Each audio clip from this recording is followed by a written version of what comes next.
सगळ्या उपस्थितांचं ब्राह्मण संघ नारायणगाव तर्फे अगदी मनापासून स्वागत। गेले 2 वर्ष करोनामुळे सगळेजण एकमेकांपासून खूप दूर गेल्यासारखं झालं होतं। एकमेकांना भेटत नव्हतो, एकत्र येत नव्हतो आणि सारखी कुठेतरी काहीतरी रुखरुख लागली होती। कारण मुळात आपण माणसं ही समाजप्रिय माणसं आहोत आणि नारायणगावची आपण माणसं तर समाजप्रिय। आपल्याला नुसतं कार्यक्रम, एकमेकांना भेटणं याच्यामध्ये अतिशय रस असतो, आनंद असतो। आणि आता परमेश्वराच्या कृपेनं हे करोनाचं सावट संपलेलं आहे, आता तरी असं चित्र दिसत आहे आणि आपण सगळेजण हे कार्यक्रम अत्यंत आनंदाने साजरे करतो आहोत। आपल्या ब्राह्मण संघातर्फे वर्षभर आपण अनेक कार्यक्रम करत असतो, त्यामधलं प्रमुख आकर्षण असतं म्हणजे श्रीराम जन्मोत्सव।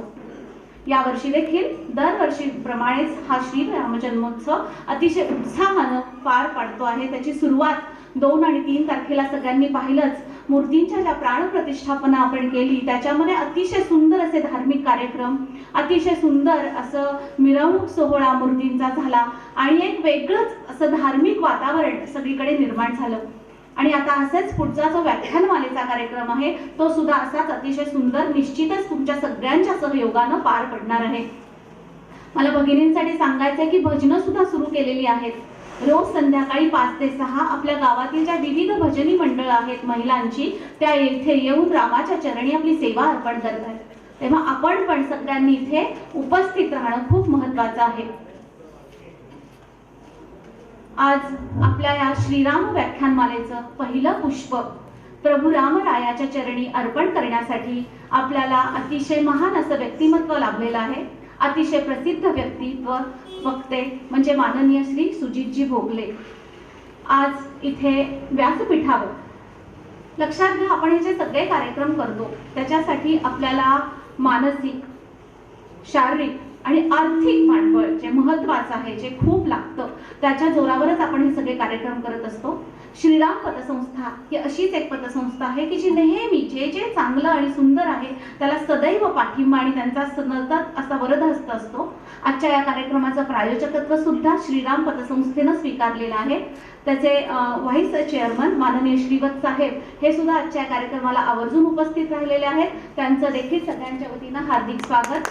माननीय रासने जे सदैव म्हणजे आम्ही कुठलीही गोष्ट म्हणायची की ते लगेच हजर, अगदी आमचा शेजार धर्म म्हणतात हे पाळणारे असे माननीय रासनेजी हे देखील आज आवर्जून या कार्यक्रमासाठी उपस्थित राहिलेले आहेत। त्यांचं देखील हार्दिक स्वागत। यानंतर आपल्या संघाचे अध्यक्ष अतिशय उत्साही असं व्यक्तिमत्व म्हणजेच माननीय उमेशजी अवचट, निवृत्त लेफ्टनंट।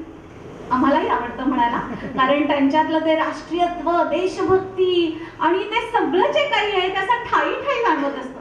म्हणजे इतर वेळेस 8:30ला या म्हटलं मी नक्की 9:45ला आले असते, पण आज 8:30ला 5 कमी असतानाच मला उमेश भाऊजींचा नाही तर लेफ्टनंट कर्नल उमेश भाऊजींचा चेहरा डोळ्यासमोर आठवला आणि मी 8:30ला बरोबर इथे हजर राहिले। असे आमचं उत्साही व्यक्तिमत्व अध्यक्ष माननीय उमेशजी अवचट यांना मी विनंती करते की त्यांनी या कार्यक्रमाचं प्रास्ताविक करावं।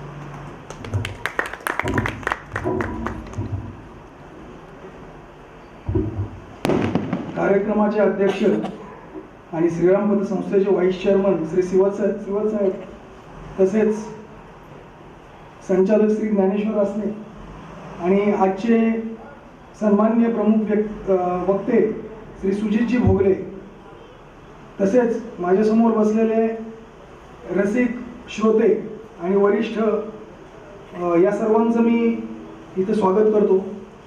आताच सौभाग्यवती शीतल ढुसे यांनी आपल्याला आपण इथं का जमलो आहोत आणि कुठले कार्यक्रम इथं होत आहेत याबद्दल सगळी माहिती दिली। त्यामुळं मी आपल्या सगळ्यांचं पुन्हा एकदा स्वागत करून जास्ती वेळ न दवडता कार्यक्रमाला सुरुवात करण्यासाठी श्री सुजितजी भोगले यांना व्याख्यान सुरू करावं अशी विनंती करतो। आपण सगळेच जण माननीय सुजितजी यांना ऐकण्यासाठी उत्सुक झालेलो आहोत, पण त्याच्या आधी जरी माणसं सगळी आपलीच आहेत तरी त्यांच्याविषयी कृतज्ञता व्यक्त करणं हा एक महत्त्वाचा भाग आहे या सगळ्याचा, असं आम्हाला वाटतं. आणि म्हणूनच आजच्या या कार्यक्रमाचे प्रमुख पाहुणे व वक्ते माननीय सुजितजी भोगले यांचं स्वागत आणि सत्कार करावा अशी विनंती मी माननीय श्रीवत्स साहेब यांना करते.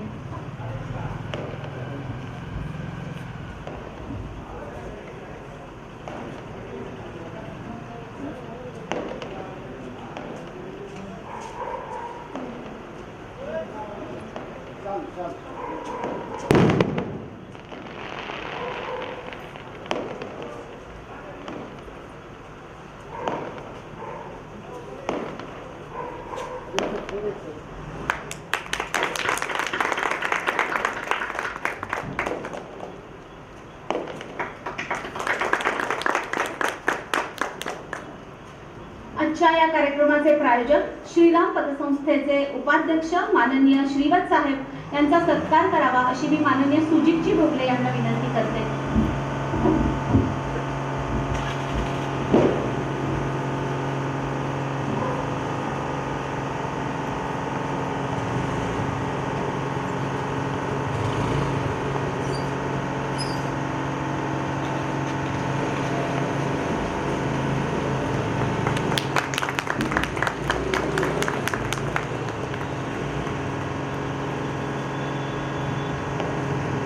माननीय ज्ञानेश्वरजी रासणे यांचा सत्कार करावा अशी मी माननीय उमेशजी अवचट यांना विनंती करते.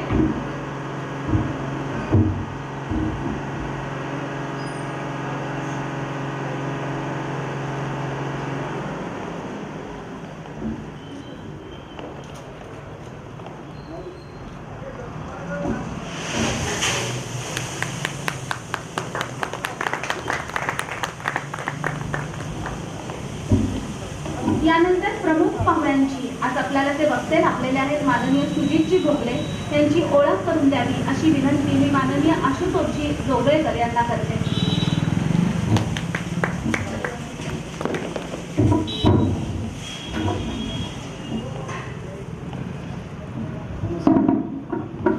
श्री सुजितजी भोगले यांची ओळख माझी फेसबुकवर झाली आणि एकाच यादीत आहोत आणि त्यांचे बरेच दिवस मी एक वाचन करतोय त्याबद्दलची माहिती मला त्याच्याकडूनच मिळाली. तर आपले ते वक्ते म्हणून आज लाभले आहेत त्यांचं मी पडलेलं स्वागत करतो आणि त्याची अल्पशी माहिती सांगतो. श्री सुजित भोगले हे मूळचे औरंगाबादचे, अनेक वर्ष पुण्यात स्थायिक आहेत. वडील धर्मयोगी व राष्ट्रीयकृत बँकेमध्ये उच्चपदस्थ होते. आई गुरु शिष्य परंपरेतली व देवनाथ वालन शिष्या. घरात 10वी वादावरण त्याच्यामुळे त्यांना आपसुकच या उपासनेची लत लागली आणि पुढे ते त्याच मार्गावरती प्रवास करत राहिले. श्री सुजितजी भोगले यांना लहानपणापासून इतिहासाची प्रचंड आवड होती. प्रथमपासून लेखन, कर्तृत्व आणि वक्तृत्व कलेमध्ये जन्मान असत. 2012 पासून सोशल मीडियावर राजकीय व धार्मिक व सामाजिक लेखन भरपूर केले. स्वतःची अशी विशिष्ट अशी शैली त्यांनी तयार केली. त्यात अत्यंत मुद्देसूद, तर्कनिष्ठ व आदर्शवादी परंतु व्यावहारिक तऱ्हेच्या कल्पना ते लिहिल्या हाताळल्या. त्या विशिष्ट लेखन शैलीमुळे त्यांना मोठा चाहता वर्ग लागला, त्यातला मी सुद्धा एक स्वतः आहे. 2019 सार्वत्रिक निवडणुकीमध्ये भारतीय जनता पक्षाने त्यांचे राजकीय लेखन प्रचारात वापरले आणि त्याच्यामुळे आपसुकच जो पक्षाचा जो कार्यकर्ता असतो तो त्यांना चाहता वर्ग झाला, त्यामुळे चाहता वर्ग वाढत गेला. श्री सुजित भोगले यांना लौकिक अर्थाने कोणत्याही गुरुचा अनुग्रह प्राप्त नसला तरी त्यांना श्रीविद्या उपासनेबद्दल बहुमूल्य मार्गदर्शन आणि ज्ञान श्रीमती गीता गोखले यांच्याकडून प्राप्त झाले. श्री सुजितजी भोगले हे आदी शंकराचार्यांना आपले गुरु मानत आणि त्यांना गुरु माऊली गीता गोखले यांच्याप्रमाणे स्वतः ज्ञानमार्गी झाले. श्री सुजितजी भोगले यांच्याबद्दल विषय सांगायचं म्हणजे खूप प्रकारच्या वेगवेगळ्या विषयावर त्यांचं लेखन आणि अभ्यास असतो. आता मी तुम्हाला त्यांच्या आध्यात्मिक विषयाबद्दल सांगितलं, पण सामाजिक विषयाबद्दल खूप हातखंड आहे. तर त्यांच्याबद्दल मी काय सांगण्याबद्दल ते त्यांच्या विषयातून त्यांची माहिती पण सांगतील आणि विषय पण मांडतील. तर असे आपले जे वक्ते लाभलेले आहेत त्यांचं मी ब्राह्मण संघ नारायणातर्फे स्वागत करतो. धन्यवाद म्हणतो. धन्यवाद. मगाशी एक उल्लेख करायचा राहिला त्याबद्दल क्षमस्व. आज आपला या कार्यक्रमासाठी खास मंचावरून प्रोफेसर डॉक्टर देशपांडे आणि प्रोफेसर डॉक्टर बोंगुलवार हे हजर राहिलेले आहेत, तर त्यांचं देखील ब्राह्मण संघाच्या वतीनं हार्दिक स्वागत. आपली प्रथा, धर्म आणि आपल्या संस्कृती इतकी अशी खोलवर रुजलेली आहे की 5000 म्हणजे हजारो वर्ष झाली परकीय आक्रमण झाली, पण हजारो वर्ष आपण रामनवमी तितक्याच उत्साहानं साजरी करतो. आपण सगळे सण इतक्या उत्साहानं साजरे करतो. आपल्या मूर्ती तोडल्या, पण त्याच्यातलं देवत्व कुणी तोडू शकलं नाही. कारण का, तर ती भावना आपल्या सगळ्यांच्या मनामध्ये अशी खोलवर रुजलेली आहे. मग हा आपली संस्कृती, आपला धर्म हा आपल्या सगळ्यांसमोर उलगडून दाखवण्यासाठी आज माननीय सुजितजी भोगले इथे आलेले आहेत. मी आमच्या सगळ्यांच्या वतीनं त्यांना विनंती करते की त्यांनी कृपया आपल्या विषयाला सुरुवात करावी. धन्यवाद.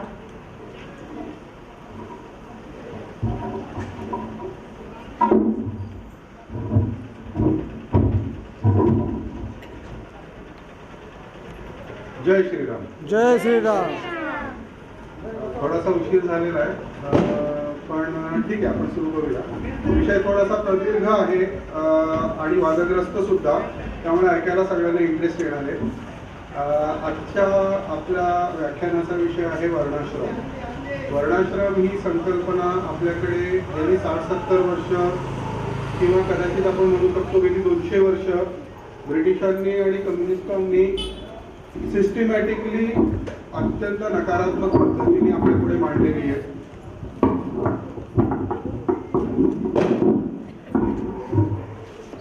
अशा पद्धतीने मांडलेली आहे की आपल्या मनामध्ये वर्णाश्रम या संकल्पनेबद्दल न्यूनगंड निर्माण झालेला आहे किंवा ते काहीतरी खूप भयानक आहे, याचा वापर करून ब्राह्मणांनी समाजाचं शोषण केलं किंवा समाज विभाजित केला वगैरे वगैरे, असं आपण भरपूर काही ऐकून झालेलं आहे. आज या सगळ्याच्या मागचा खरा भावार्थ सांगण्याचा थोडासा प्रयत्न मी करणार आहे. तुम्ही समजून घ्या आणि जर कोणाला काही प्रश्न विचारायचे असतील तर ते प्रश्न सुद्धा निश्चित विचारू शकता. वर्णाश्रमाचं पहिलं वर्णन आहे पुरुष सूक्तामध्ये. पुरुष सूक्तामधला श्लोक क्रमांक 11. ब्राह्मणस्य मुखामासीत् बाहू राजन्यकृतः कुरु तदस्य यद्वैश्यः पद्मभ्य शूद्रो अजायतः. अर्थात ब्राह्मण हा मस्तक आहे, बाहू क्षत्रिय आहेत, उदर आणि जंघा या वैश्य आहेत आणि पाय हे शूद्र आहेत. हे वर्णन कोणाचं चाललेलं आहे, तर विराट पुरुषाचं वर्णन चाललं आहे. विराट पुरुष अर्थात महाविष्णूचं वर्णन करताना पुरुष सूक्तामध्ये हा उल्लेख आलेला आहे. पण थोडासा विराट पुरुष आपण ही संकल्पना थोडी बाजूला ठेवूया आणि वैयक्तिक पातळीवर विचार करूया. आपलं मस्तक किंवा मेंदू काय काम करतो, तर विचार करण्याचं कार्य करतो. मुखाद्वारे आपण बोलतो, डोळ्यांच्या द्वारे किंवा नाकाद्वारे आपण ज्ञान प्राप्त करत असतो. सो मस्तक हे आपल्या सगळ्यांना आवश्यक आहे. थोडंसं खाली येऊया.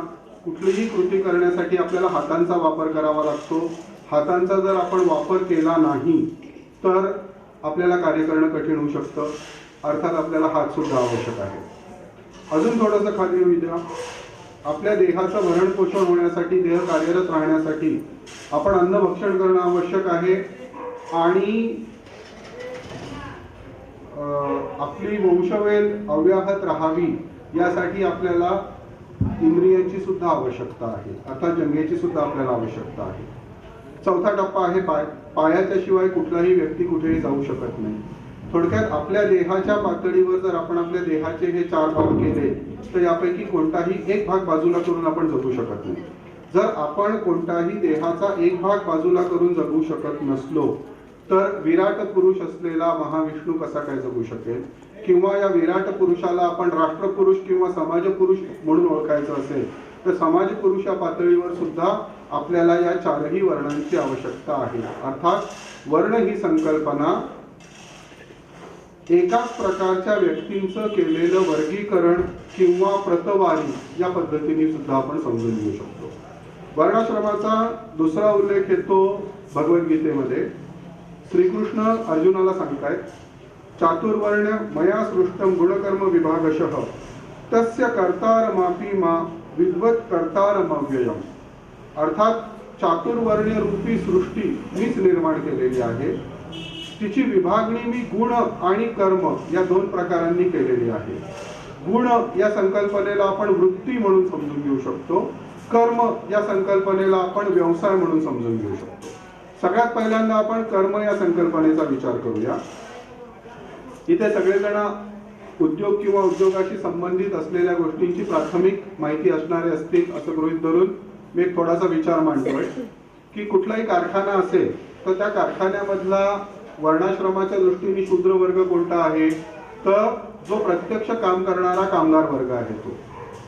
त्या कारखान्यामधला वैश्य वर्ग कोणता आहे, तर जो वर्ग प्रोडक्शन बघतो, अर्थात इंजिनियर लोक किंवा जे लोक उत्पादन विक्रयाचं काम करतात म्हणजे मार्केटिंग मधले लोक, हे त्या कंपनीचा वैश्य वर्ग आहे. त्या कंपनीतला क्षत्रिय वर्ग कोणता, तर कंपनीतील मॅनेजमेंट सांभाळणारे, कंपनीचे मालक, कंपनीमध्ये पैसे गुंतवणारे, ही सगळी मंडळी जी स्ट्रॅटेजिक डिसिजन्स घेत असतात त्यांना आपण क्षत्रिय म्हणून संबोधू शकतो. आणि त्या कंपनीमध्ये भविष्यात, आता समजा आज एखादी कंपनी स्कूटर उत्पादन करते आहे, 5 वर्षानंतर काही नवीन टेक्नॉलॉजी येणार आहे, जसं आज ईव्ही टेक्नॉलॉजी आलेली आहे. तर ईव्ही टेक्नॉलॉजी येणार आहे तर ती फोरकास्टिंग करणं, 5 वर्षानंतर काय होणार आहे याचा विचार करून आजच ती उत्पादनाच्या दृष्टीने नियोजन करणं, हे करणारा वर्ग कोणता आहे, तर ब्राह्मण वर्ग, म्हणजे आपण ज्याला R&D डिपार्टमेंटचे लोक म्हणू शकतो. मग कुठलीही कंपनी चालवायची असेल तर हे 4ही वर्णाचे लोक तुम्हाला आवश्यक आहे. यापैकी एकही वर्ण जर तुम्ही काढला तर तुमची कंपनी चालू शकणार नाही. याचं मी तुम्हाला एक उदाहरण देतो. नोकिया ही जगप्रसिद्ध मोबाईल बनवणारी कंपनी. आपल्या सगळ्यांकडे सगळ्यात पहिल्यांदा नोकियाचेच मोबाईल होते. पुढे कालांतराने अँड्रॉइड ही एक अद्ययावत टेक्नॉलॉजी आली. या टेक्नॉलॉजीचं महत्त्व किंवा या टेक्नॉलॉजीचा विस्तार समजून घेण्यात नोकियाचे इंजिनियर्स कमी पडले. त्यांनी अँड्रॉइड ही टेक्नॉलॉजी त्यांच्या मोबाईलमध्ये सुरुवातीला वापरली नाही.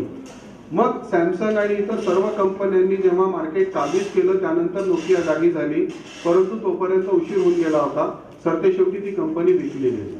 थोडक्यात तुमच्या 4ही वर्णांपैकी एकही वर्ण जर योग्य पद्धतीने कार्यरत नसेल तर तुम्हाला समाज म्हणून, एक व्यक्ती किंवा एक कंपनी म्हणून, एक राष्ट्र म्हणून जगणं अशक्य आहे. मग असं असताना सुद्धा आपल्याकडे शूद्रांना हीन लेखलं या पद्धतीचा प्रचार वर्षानुवर्ष केला जातो आहे आणि वर्षानुवर्ष या प्रचाराला आपण बळी सुद्धा पडत आहोत. तर याला थोडंसं समजून घ्यायचं असेल तर मग आपण वृत्ती निदर्शक वर्णाश्रम काय आहे, म्हणजे श्रीकृष्ण ज्याला गुण या पातळीवरती वर्णाश्रम म्हणतो तो काय आहे. तर कुठलाही व्यक्ती जन्मतः काही वृत्ती धारण करून असतो. त्या वृत्ती त्याच्या आईवडिलांच्या समान असतील असं जरुरी नाहीये. तो ज्या आर्थिक परिस्थितीत जन्माला आलेला आहे त्याच्याशी पण निगडीत नाहीये. तो ज्या जातीत जन्माला आलाय त्याच्याशी पण निगडीत नाहीये. ह्या त्याच्या जन्मजात मूलभूत प्रवृत्ती आहे. या प्रवृत्ती त्याच्या बदलत नाही. त्याला आपण सामान्यतः स्वभाव म्हणतो आणि आपण म्हणतो की स्वभावाला औषध नाहीये. तर या वृत्ती ज्या आहेत त्या वृत्ती एखाद्या माणसाच्या बदलू शकत नाही. मग कुठलाही जन्माला येणारा व्यक्ती हा वृत्तीने शूद्र असू शकतो, वृत्तीने वैश्य असू शकतो, वृत्तीने ब्राह्मण असू शकतो किंवा वृत्तीने क्षत्रिय असू शकतो. मग शूद्र ही वृत्ती काय आहे, तर शूद्र वृत्ती म्हणजे ज्याला आपण एक तर सेवा धर्म म्हणू शकतो. दुसरी गोष्ट दुसऱ्या दृष्टीने बघितलं तर जो व्यक्ती मनस्वी आहे तो शूद्र आहे. आदि शंकराचार्य ब्रह्मसूत्रात असं म्हणतात की जो व्यक्ती क्षुब्ध आहे तो शूद्र आहे. अर्थात जो व्यक्ती मनात आलेल्या विचाराप्रमाणेच वागतो, त्याच्या मागे पुढे सारासार विवेक हा भाग नसतो, तो व्यक्ती वृत्तीने शूद्र आहे. मग या शूद्र प्रवृत्तीचा व्यक्ती समाजामध्ये तुम्हाला कुठल्याही स्तरामध्ये, कुठल्याही जातीमध्ये, कुठल्याही धर्मामध्ये दिसेल, ही वृत्ती कायम राहणार आहे.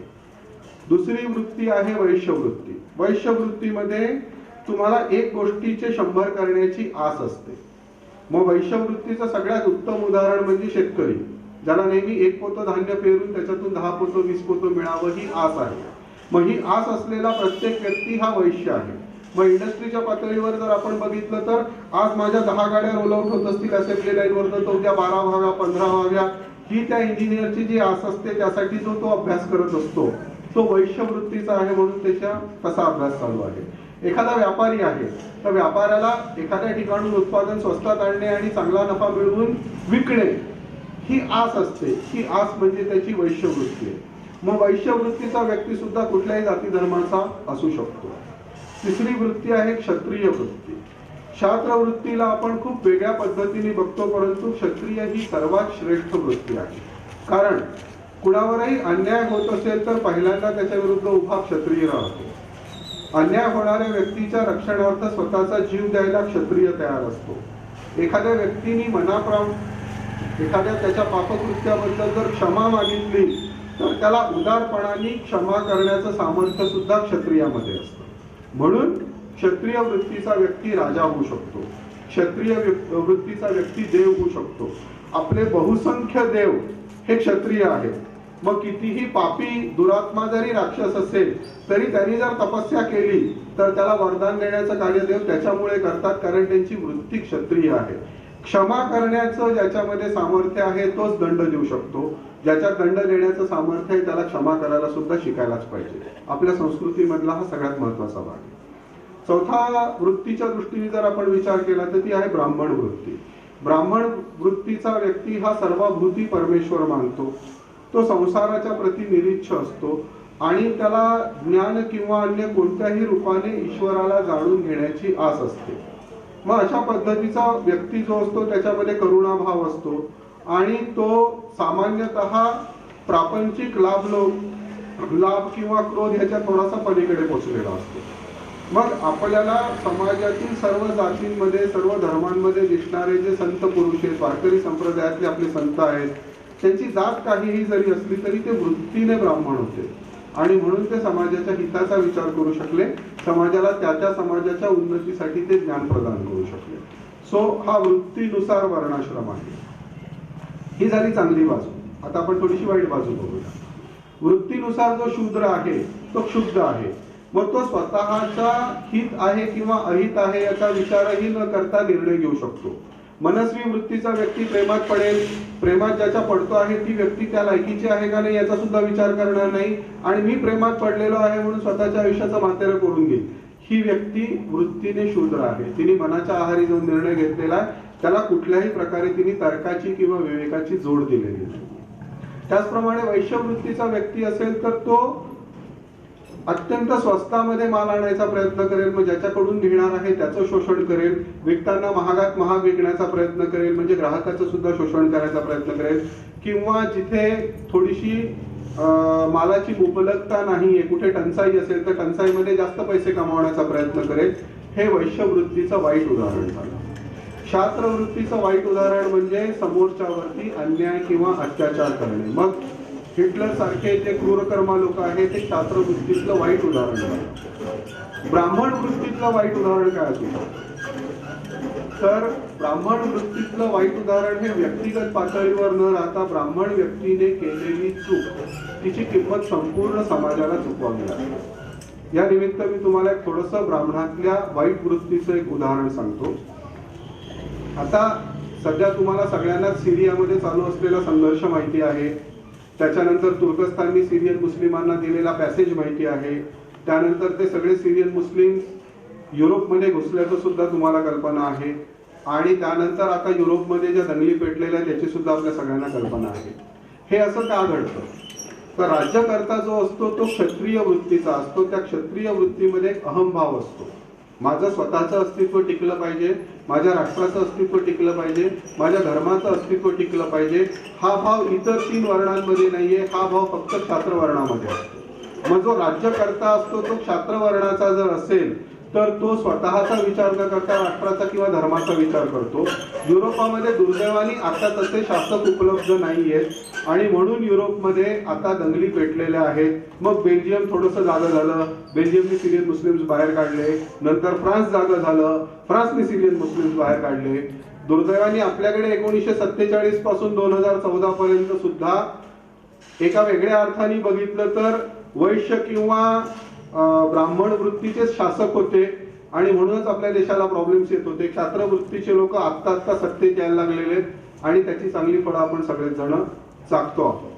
सो वर्णाश्रम या एका पातळीवर आपण समजून घेऊ शकतो. वर्णाश्रमाची अजून एक वेगळी संकल्पना थोडीशी मांडण्याचा प्रयत्न करतो. मानवी जीवन, आपलं मानवी जीवन हे सुद्धा वर्णाश्रम आहे. कसं तर आपल्या संस्कृतीमध्ये आपल्या जीवनाला 4 टप्प्यांमध्ये त्यांनी विभाजित केलेलं आहे. ब्रह्मचर्य, गृहस्थाश्रम, वानप्रस्थ आणि संन्यास. संन्यास हा चतुर्थ आश्रम खूप कमी लोकांना माहिती आहे, कारण कालोखामध्ये संन्यास धारण करणारे लोक खूप कमी होत गेलेले. बालवयामध्ये किंवा ज्याला आपण ब्रह्मचर्य म्हणतो, ब्रह्मचर्यामध्ये आपल्याकडे संकल्पना अशी होती की गुरुगृही जायचं, गुरुची गुरु मातेची सेवा करायची, तिथं कष्टाने ज्ञान मिळवायचं, तिथं सेवाभाव तुमच्यामध्ये असला पाहिजे. कारण सेवाभाव असेल तर तुम्ही जितकी गुरुची चांगली सेवा कराल, जितक्या कार्य तत्पर राहाल, तितकं गुरु तुम्हाला अधिकाधिक ज्ञान प्रदान करणार आहे. मग आयुष्यातली पहिली 25 वर्ष तुम्ही शूद्र म्हणून जगता, गुरुचे सेवक म्हणून जगता.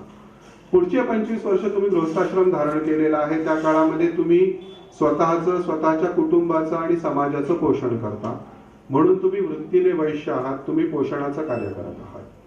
50व्या वर्षी तुम्ही रिटायर होणं एक्सपेक्टेड होतं आणि तुम्ही वानप्रस्थ धारण करायचा होता. या वानप्रस्थामध्ये एक मुनी आश्रम असायचा.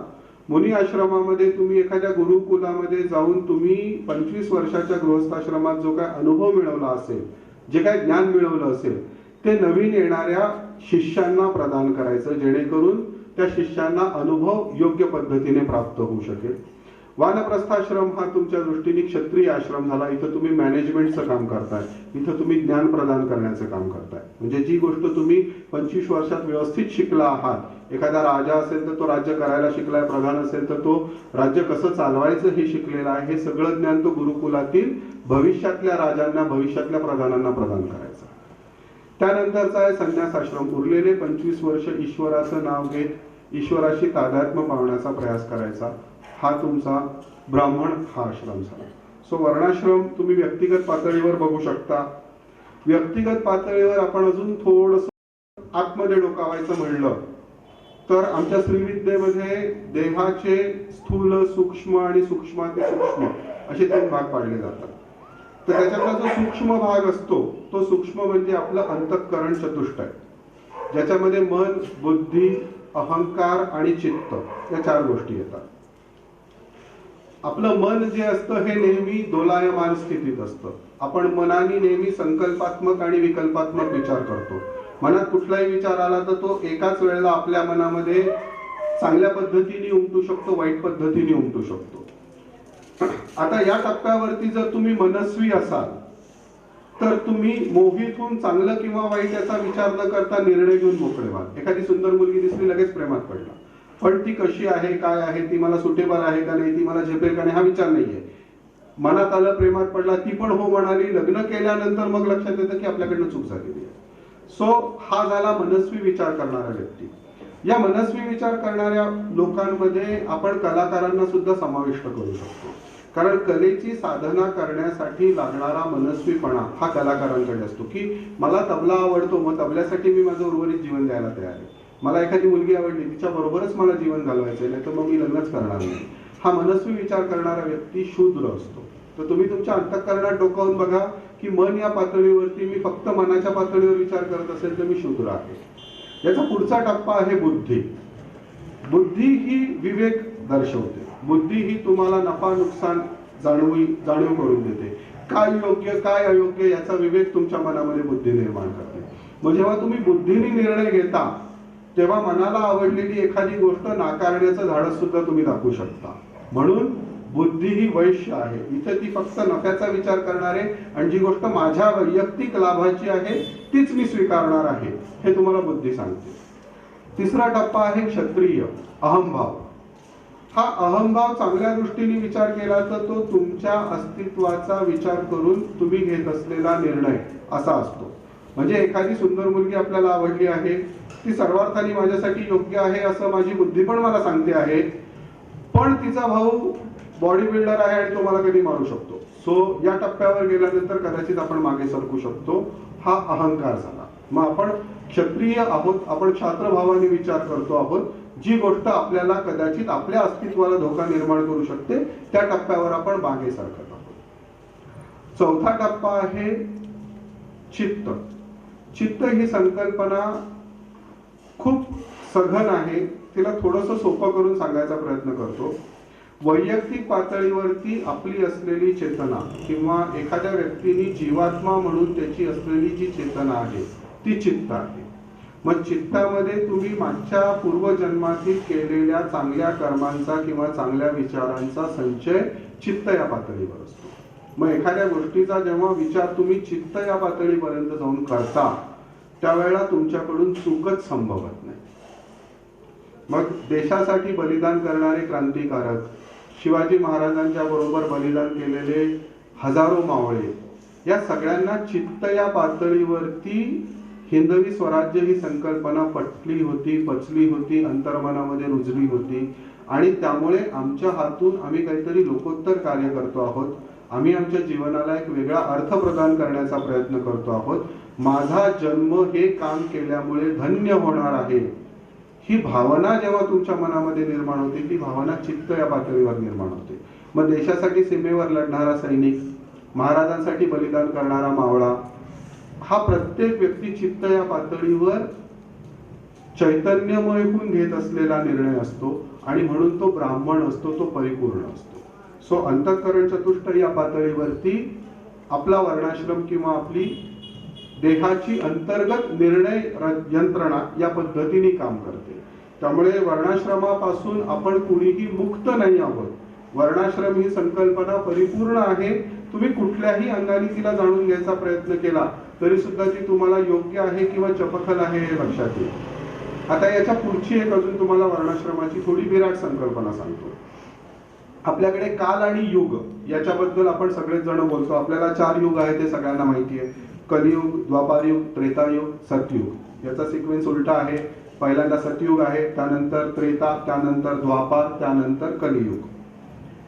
सतयुगामध्ये आपण सगळेजण म्हणतो की सतयुगामध्ये अत्यंत सच्छील आणि चांगली माणसं होती. एका वेगळ्या दृष्टीने बघितलं तर वर्णाश्रमाचा विचार केला तर 4ही वर्णांचे लोक होते, परंतु त्यांचं प्रमाण सम होतं. त्यामुळे सतयुगातील लोक अत्यंत चांगली, उन्नत, ज्ञानी होती. मग उपनिषद, वेद हे सगळं जे निर्माण झालेलं वाङ्मय आहे हे सतयुगातलं वाङ्मय झालं. सतयुगाचा कालखंड किती? 17,28,000 वर्ष. सतयुगाच्या नंतर आलं त्रेतायुग. त्रेतायुग प्रभू श्रीरामचंद्रांचं युग. मग या युगामध्ये शूद्रभाव थोडासा प्रबळ झालेला होता. शूद्रभाव थोडासा, एक मिनिट हा.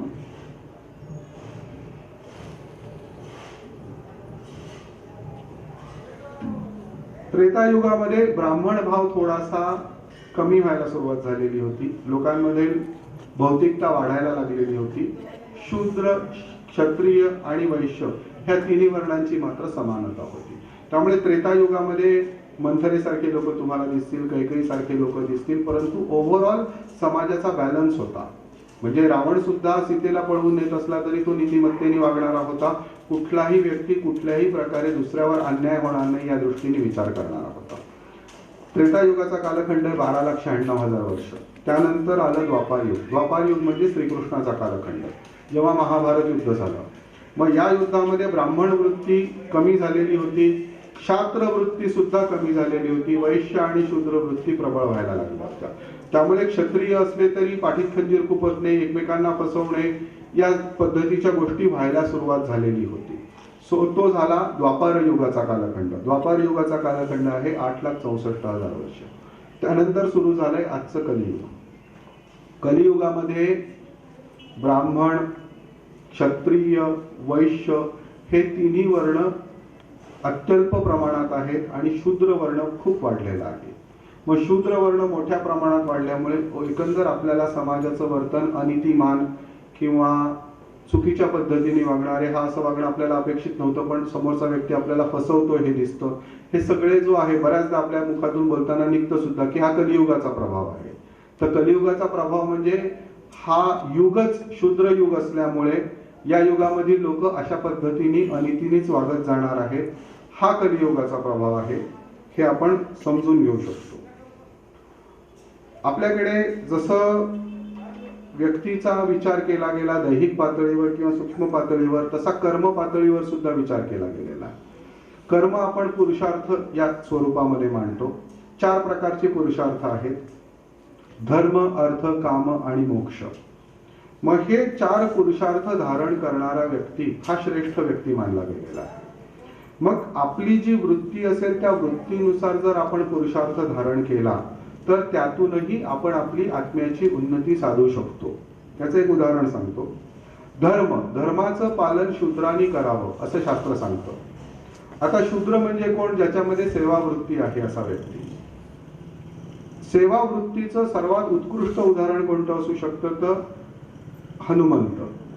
हनुमंत हे रामाचे दास आपण म्हणतो, परंतु हनुमंतांच्या शिवाय रामायण पूर्ण होणं किंवा रामाला सीता मिळणं हे अशक्य होतं.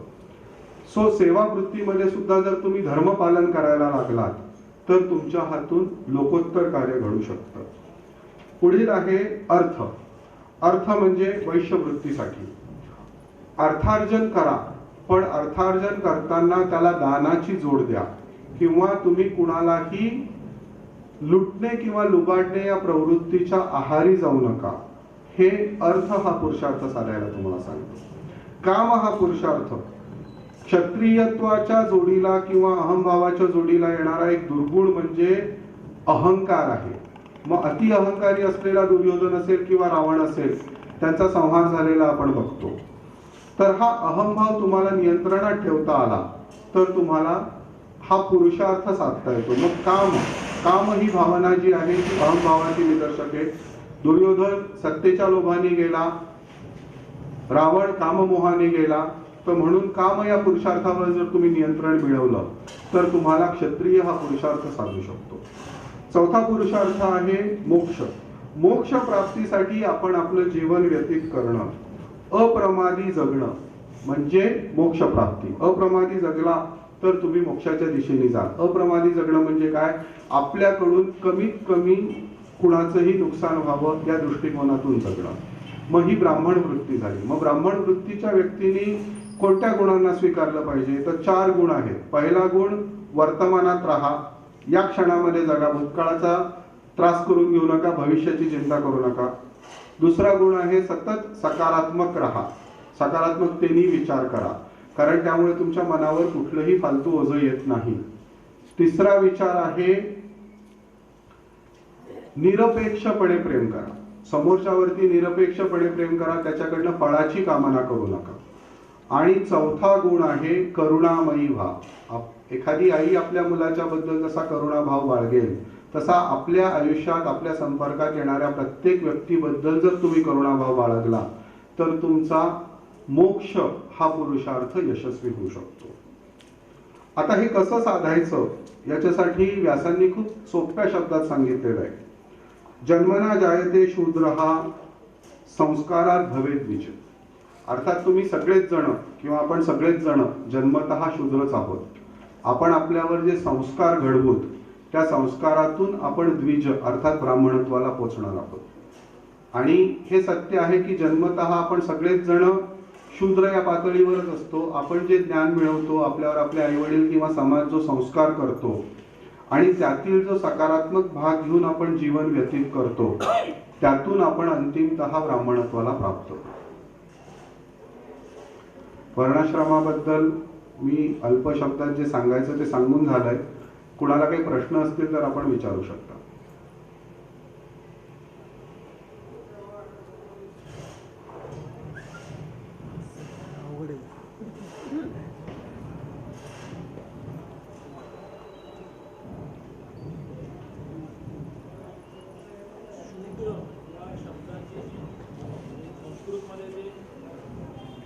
जो शब्द आहे शूद्र शब्द कुठून आला, म्हणजे संस्कृतमध्ये पण कुठून आला, म्हणजे त्याचा व्युत्पत्ती काय किंवा त्याचं मूळ काय?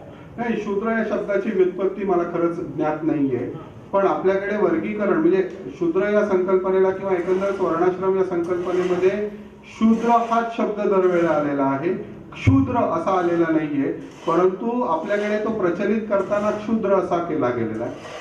आता याच्यामध्ये थोडासा ऐतिहासिक दृष्ट्या जर विचार केला तर शूद्र हे जे वेदांना मानत नव्हते त्यांना शूद्र असं संबोधलं गेलं.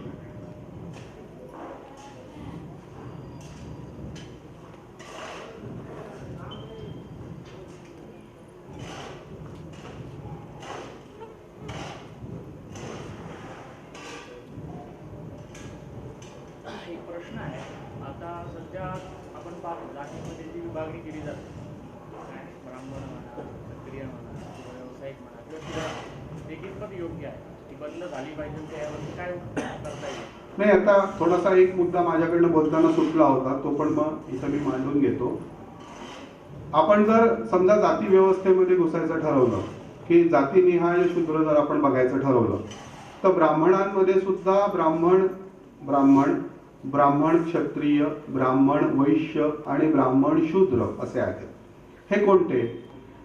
तर ब्राह्मण शूद्र म्हणजे जो पौरोहित्य करतो किंवा जो सेवा करतो, म्हणजे जातीनी तो ब्राह्मण आहे पण तो सेवा उद्योगात आहे किंवा तो सेवा करतो आहे म्हणून तो शूद्र आहे. मग आय टी इंडस्ट्रीतले लोक असतील किंवा पौरोहित्य करणारे ब्राह्मण असतील त्यांना आपण शूद्र समजू शकतो. जातीनिहाय वैश्य कोण? तर जे व्यवसाय करणारे ब्राह्मण आहेत त्यांना आपण जातीनिहाय वैश्य समजू शकतो, कारण ते अर्थार्जनात त्या दृष्टिकोनातून व्यवसाय करत आहे. जातीनिहाय क्षत्रिय कोण? तर आपण बाजीराव पेशवा किंवा आपल्याला समोर बसलेले अवसटजी यांना आपण जातीने ब्राह्मण परंतु वृत्तीने क्षत्रिय समजू शकतो किंवा वर्णाश्रमाच्या दृष्टीने क्षत्रिय समजू शकतो. आणि ब्राह्मणातील ब्राह्मण कोण? तर जो अध्ययन अध्यापन करतो आणि जो धर्माचा प्रचार करायचं कार्य करतो तो व्यक्ती ब्राह्मणातील ब्राह्मण झाला. आता अन्य जातींच्या दृष्टीतून विचार केला, समजा आपण माळी समाजाचा विचार करतोय तर माळी समाजाचा मुख्य व्यवसाय काय आहे? फळं आणि फुलांची विक्री हा त्यांचा मुख्य व्यवसाय आहे. मग त्यांच्यामध्ये जर वर्गीकरण करायचं म्हटलं तर जो व्यक्ती स्वतः शेतामध्ये काम करून फळांचं किंवा फुलांचं उत्पादन करतोय तो माळी समाजातील शूद्र झाला. तिथं त्यांनी उत्पादन केलेला माल जो उचलून मुंबईच्या मार्केटमध्ये किंवा नाशिकच्या मार्केटमध्ये पुण्याच्या मार्केटमध्ये नेऊन विकतोय पण तो माळी समाजाचाच आहे, तर तो व्यक्ती माळी समाजातील वैश्य झाला.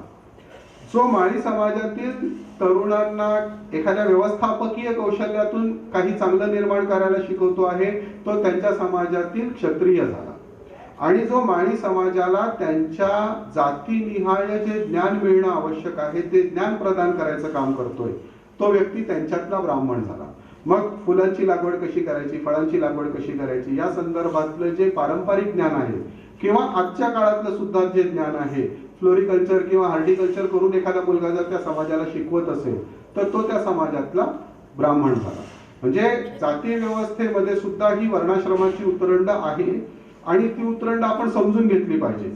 होतो थोडासा दुर्लक्षाचा भाग कसा काय की आम्हाला सगळ्यांना शूद्र करून टाकलं, म्हणजे ब्राह्मण वगळता बाकीच्या सगळ्या लोकांना शूद्रात टाकलं, हा एक जो गैरसमज झालेला आहे तो गैरसमज थोडासा आपल्याला दूर करायला पाहिजे. हा व्यक्तिगत विषय झाला. हो, नागरिकत्वाखाली आता आपण पाहतोय ब्राह्मण यावरची उपाययोजना काय करते? आता जातीभेद जर घटनेनेच ऍक्सेप्ट केला असेल त्याला आपण काय करू शकतो? घटना बंद करावी का? त्यात बदल काय करतो? आता मध्यंतरी एक गेल्या महिन्यामध्ये एक पेपर आउट होता की युपी मध्ये आता एक समान नागरिक कायदा येतोय. युपी मध्ये सगळ्यात जास्त लोकसंख्या आहे म्हणून त्या ठिकाणी तो राबवण्याचा उद्देश केलेला आहे. तर तो कितपत योग्य वाटतो? त्या अनुसार आपण हे वर्गीकरण थांबेल का? नागरिकत्वासाठी समान नागरिक कायद्यामध्ये जाती व्यवस्था येत नाही. त्याचा काय समान नागरिक कायद्यामध्ये जाती व्यवस्था येत नाही हा एक भाग झाला, पण समान नागरिक कायदा जर आला तर त्या क्षणाला तुमचं आरक्षण उरतं. हे चालणार आहे का? समान नागरिक कायदा आला तर एक तर सगळ्यांसाठी द्विभार्या प्रतिबंधक होईल किंवा सगळ्यांना 4 लग्न करायची परवानगी मिळेल. हे चालणार आहे का? सगळ्यांना अनियंत्रित मुलं जन्माला घालायची परवानगी मिळेल. हे चालणार आहे का? म्हणजे समान नागरिक कायद्यामध्ये आज गेल्या 70 वर्षात राज्यघटनेचा लाभ घेऊन ज्यांना रायडर्स मिळालेले आहेत त्या सगळ्यांचे रायडर्स काढून घेतले जातील. त्यामुळे ते तेवढ्या सहजगत्या या गोष्टीला तयार होणार नाही. प्रिन्सिपली सगळेच हो म्हणतील पण प्रॅक्टिकली त्याला कोणी स्वीकारणार नाही.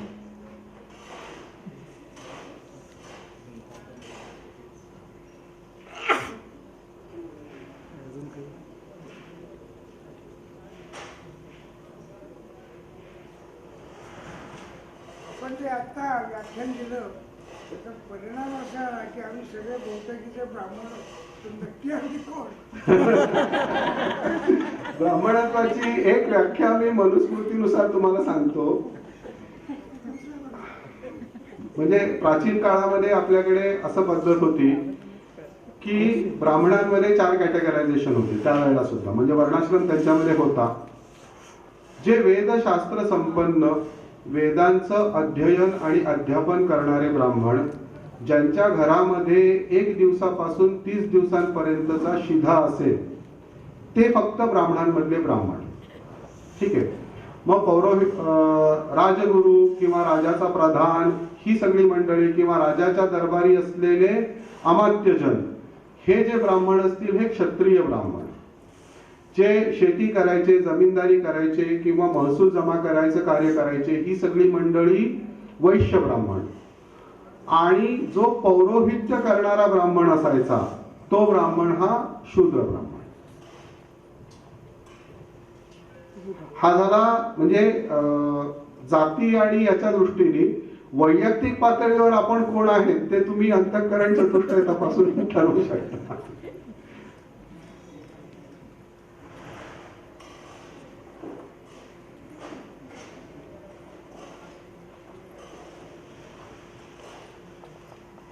अजून कोणाला काही विचारायचं? एका वर्णात दुसऱ्या वर्णात जाण्याच्या गेलेले काही काही उदाहरणं आपल्याला इतिहासामध्ये आहेत किंवा त्याच्यामध्ये पुराणामध्ये आहेत.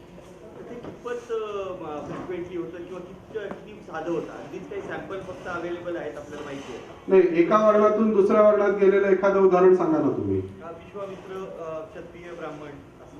नाही, आता आहे बघा, याच्यात परत आपण कुठे गेलो की आपण त्याचा जन्म प्रमाण मानला.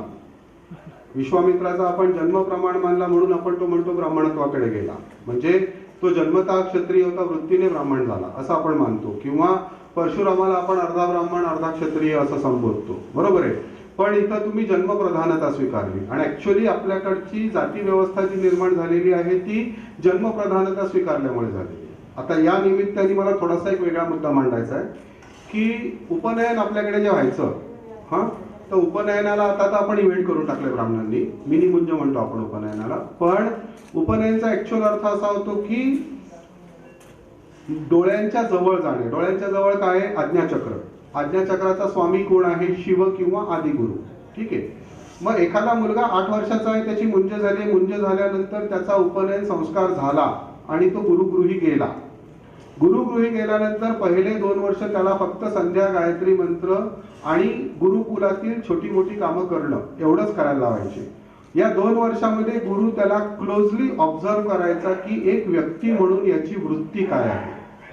हा वृत्तीने ब्राह्मण आहे, हा वृत्तीने क्षत्रिय, वैश्य, शूद्र आहे, याला काय आवडतंय.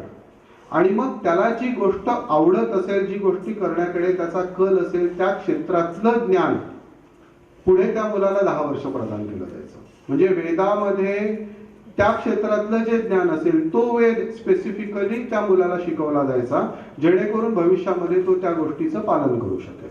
सो ऍक्च्युअली आपल्याकडे जो वर्ण ठरायचा तो गुरुकुलामध्ये तुम्ही काय करता याच्यावरती ठरायचा. म्हणजे आपल्यापैकी खूप कमी लोकांना असं माहिती असेल की अंगुलीमाल जो होता हा ब्राह्मण होता. आणि अंगुलीमाल गुरुकुलातून जेव्हा बाहेर पडत होता तेव्हा त्यांनी त्याच्या गुरुला विचारलं, मी तुमच्यासाठी गुरुदक्षिणा काय देऊ. तर गुरुनी त्याला सांगितलं तू 1000 करंगळ्या घेऊन ये, म्हणून तो लोकांचा जीव घेत होता.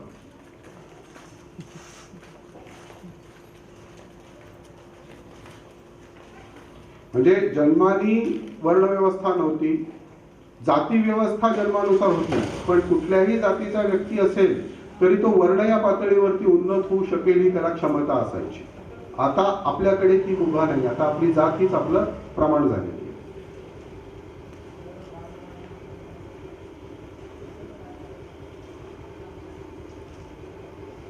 पुण्यामध्ये मी प्रत्यक्ष पाहिलेलं आहे. उजवर पेठे एक चप्पलचं दुकान होतं आणि त्याच्यात त्यांनी स्टेरा मारला होता. हा स्टेरा मारला होता माहिती आहे तुम्हाला? सांगा की. तुम्हाला माहिती असेल. नाही. ब्राह्मणांनी चालवलेले चप्पलचे दुकान स्पेशालिटी. हो, चालू शकतात ना. नाही, चालू शकतात ना. म्हणजे म्हणतात तो फायदा असा घेतला, व्यवसाय वेगळा केला, पण त्यांनी दाखवून दिलं ब्राह्मण सुद्धा हा व्यवसाय करू शकतो आणि हा ब्राह्मण केलेला स्पेशल आहे. हो. अशी लिहिली होती. नाही, मग आता तसं जर आपण बघायला गेलो ना काका, तर पहिली लावणी लिहिणारे रामजोशी सुद्धा ब्राह्मणच होते. म्हणजे तमाशाचा किंवा याचा जो रूट आहे तो लावणी लिहिणारे ब्राह्मणच होते ना रामजोशी. पण त्यांनी ब्राह्मणाची लावणी असं हे केलं नाही, मार्केटिंग केलं नाही. नाही, ऍक्च्युअली याच्यात लज्जा बाळगण्यासारखी गोष्ट नाहीये. म्हणजे वास्तवात हा विषय असाच आहे की आम्ही जातीने ब्राह्मण असलो तरी आम्ही कर्म कोणतंही करू शकतो आणि त्याचप्रमाणे आपण संतांच्या पाया पडतो, चोखामेळाच्या पाया पडतो किंवा कान्होपात्रेच्या आपण पाया पडतो, तर आपण कान्होपात्रेच्या जातीच्या पाया पडत नसतो, तिच्या अंगी असलेल्या चैतन्याच्या पाया पडतोय ना आपण.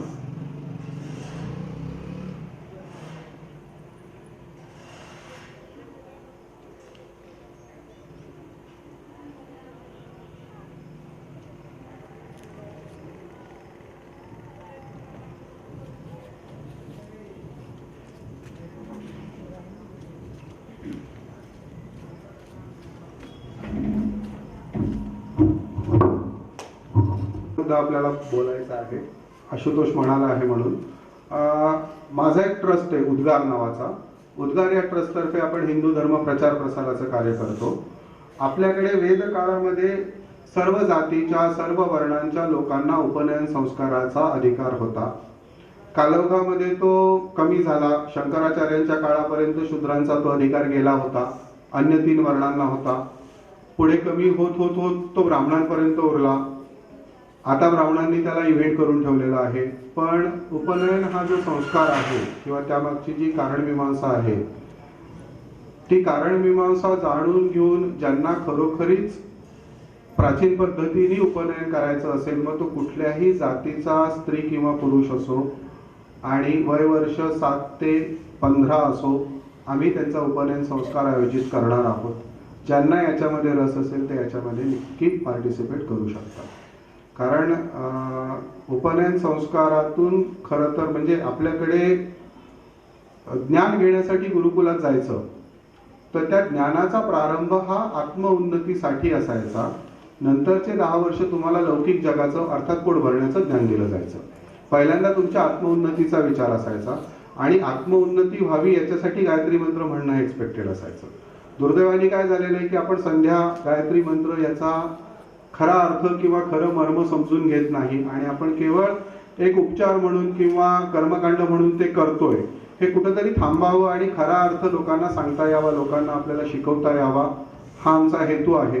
तर ज्यांना याच्यामध्ये रस असेल आपण हा कार्यक्रम करू शकतो. म्हणजे अगदी समजा आता आपल्याला नारायण गावामध्ये 10, 20, 21 असे जर मिळाले बटू आणि बटूकन्या, स्त्रियांना सुद्धा त्या काळामध्ये उपनयनाचा अधिकार होता, तर आपण त्यांचा इथं राम मंदिरामध्ये किंवा असं सुद्धा आपण आयोजन करू शकतो. एक वेदशास्त्र संपन्न गुरुजी आमच्या बरोबर आहेत, त्यांच्याशी आम्ही शास्त्रार्थ करून परवानगी घेतलेली आहे. त्यामुळे संस्कार देण्यासाठी ते स्वतः येतील, ती सगळी आपण व्यवस्था करू शकतो. तर अशा पद्धतीचा उपक्रम जर ब्राह्मण संघ राबवणार असेल, सर्व जातीय मुलामुलींचा उपनयन सोहळा, तर आम्ही त्याच्यामध्ये निश्चितपणे घ्यायला तयार आहोत.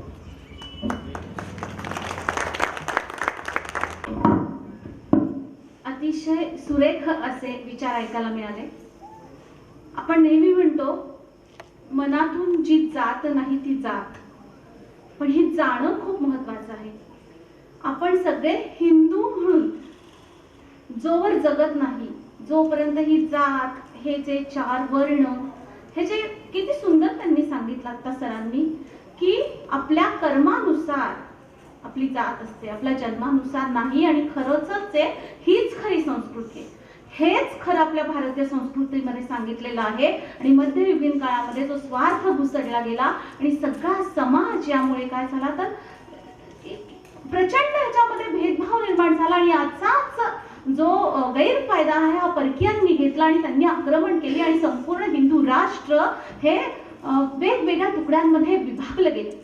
आणि म्हणून हे हिंदू राष्ट्र म्हणून जर का उदयास आहेच आहे, पण त्याचं टिकलं पाहिजे, तर आपल्यातली जाती व्यवस्था खरोखर जी मनातली जी जात आहे ना ती जायला पाहिजे. ही खूप महत्वाची गरज आहे. आणि जो कर्मानी जो कर्म करतो ती त्याची जात, हा अतिशय सुंदर विचार तुम्ही इथे मांडला आणि अतिशय छान. म्हणजे परत एकदा आपण जोरात टाळ्या वाजवूया की मुंजीच जे त्यांनी सांगितलं की मुंज शिक्षण किंवा कुठलीही कुठल्या एका जातीची नक्कीच मक्तेदारी नाहीये, ते सगळ्यांसाठी आहे. मूळ आपल्या संस्कृतीत हेच सांगितलेलं आहे. आणि आपण निश्चित यासाठी काहीतरी करूया. सर्व ज्यांना गावामध्ये असं वाटतंय की आपल्या मुलांवर मौजी बंधनाचे संस्कार व्हावेत, त्यांच्यासाठी आपण जरूर हे करूया. आणि त्यासाठी तुम्ही आम्हाला निश्चित सहकार्य कराल. आपण इथे आलात आणि खूप वेगळा विचार इथे मांडलात, त्याबद्दल ब्राह्मण संघ आणि संपूर्ण ग्रामस्थांच्या वतीनं मी आपले आभार मानते. आजच्या कार्यक्रमाचे प्रायोजक श्रीराम पतसंस्था त्यांचे प्रतिनिधी म्हणून आलेले माननीय श्रीवत्स साहेब, माननीय राशणेजी यांचे सुद्धा हार्दिक आभार. माननीय देशपांडे सर आणि बंगुलवार सर खास मंचरवरून इथे हा कार्यक्रम ऐकण्यासाठी आलेले आहेत, त्यांचे सुद्धा आभार. आणि आपण सगळेजण उद्या आणखीन एक जबाबदारी आहे प्रत्येकावर की प्रत्येकाला अजून दोघांना फोन करायचा आणि घेऊन यायचंय. कारण का तर ही व्याख्यानमाला सगळ्यांपर्यंत पोहोचणं गरजेचं आहे. हा विचार लोकांपर्यंत पोहोचण्याचं गरजेचं आहे, तरच ह्याची जी फलश्रुती आहे ती त्याच्याशिवाय आपल्याला मिळणार नाही. त्यामुळे तुमच्या सगळ्यांचे आभार न मानता तुमच्या सगळ्यांवर एक जबाबदारी आहे की प्रत्येकानं अजून 2, 3, 4 मेंबर आपल्याबरोबर घेऊन यायचे आणि उद्या हा संपूर्ण पॅसेज हा भरगच्च झालेला असला पाहिजे अशी मी सगळ्यांना विनंती करते. धन्यवाद.